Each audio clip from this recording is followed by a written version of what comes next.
Bonjour à tous et bienvenue sur Ressort Télévision. Aujourd'hui on se retrouve pour un nouveau reportage avec Gabriel dans le centre de Mantes-la-Jolie qui va découvrir un établissement du nom de Minos Évasion. Retrouvons-le dans quelques instants. Merci Raphaël, je suis en effet sur le départ pour le centre d'escape game Minos Évasion, situé 6 avenue de la République à Mantes-la-Jolie pour une interview avec le directeur. Allez, on y va.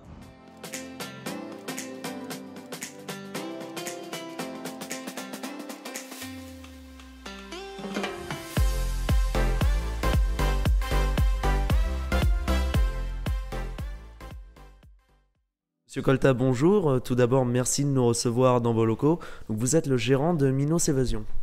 Bonjour, alors oui tout à fait, bienvenue. Je suis le gérant de Minos Évasion qui a ouvert donc maintenant depuis quelques temps, on arrive bientôt au 1 an, ouverture en avril dernier.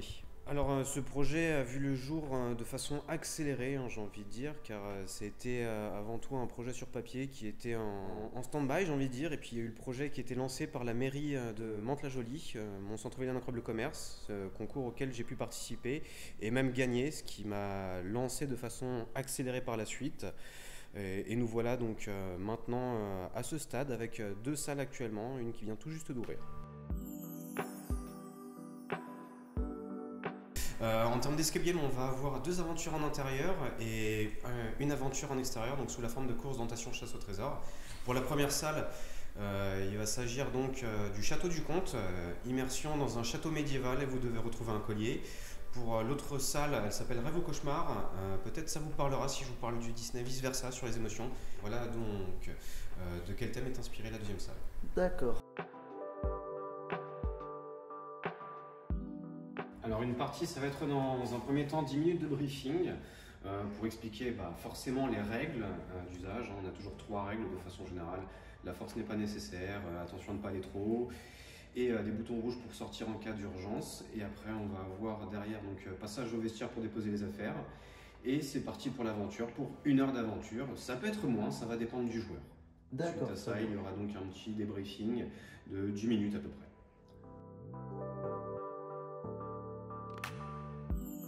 Alors en termes de joueurs, on va avoir une salle qui est accessible jusqu'à 6 joueurs, donc la toute première salle qui a ouvert le château du comte, et pour la deuxième salle qui a une capacité un peu plus importante de 7 joueurs, étant donné que les joueurs ne partiront pas du même point de départ et devront se retrouver plus tard dans l'aventure.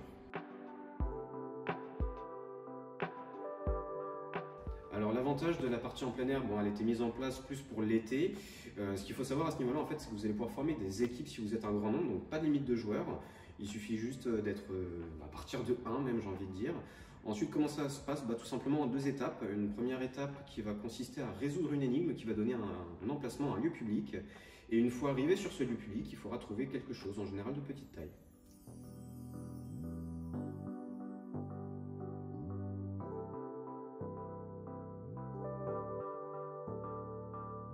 Pourriez-vous nous parler de cette salle? Alors bien sûr, oui tout à fait, on ne va pas vraiment parler de sous-sol ou de salle, on va parler de bar à jeux. C'est un concept assez classique, j'ai envie de dire. Le petit plus, c'est qu'on va avoir des jeux de société en libre accès, également des consoles rétro que vous voyez juste derrière moi. C'est un bar, comme je disais, classique. Là, il y a juste la consommation qui va être obligatoire. À partir du moment où vous consommez, tout ce que vous voyez derrière moi est en libre accès. Vous avez parlé des consoles de jeux. Font-elles partie d'un événement particulier? Alors on va avoir effectivement occasionnellement des événements particuliers, des soirées à thème, et on a justement un événement Smash Bros qui arrive, qui sera bientôt. En une semaine, combien d'événements organisez-vous généralement? Alors on est sur des événements beaucoup plus occasionnels pour le coup, c'est ce qui va faire la rareté justement, qui va faire l'intérêt. On va avoir plutôt un événement par semaine, donc le samedi soir. Là par exemple on vient de faire samedi dernier un événement, un grand quiz Harry Potter pour savoir qui est le plus grand fan de Harry Potter, où on a pu accueillir plus d'une trentaine de personnes. Comment les gens entendent parler de ces événements? Êtes-vous sur les réseaux sociaux? Alors effectivement on va être sur tous les réseaux sociaux connus et utilisés, mais de façon générale c'est surtout le bouche à oreille qui se fait dans un premier temps. Très bien, donc nous ferons du bouche à oreille de notre côté. C'était Gabriel pour Ressort Télévision, à vous les studios. C'est donc la fin de ce reportage. Si vous l'avez aimé, n'hésitez pas à nous donner votre avis dans l'espace commentaire et nous vous souhaitons une très bonne fin de journée ou de soirée à vous. C'était Raphaël et Gabriel pour Ressort Télévision. A très bientôt.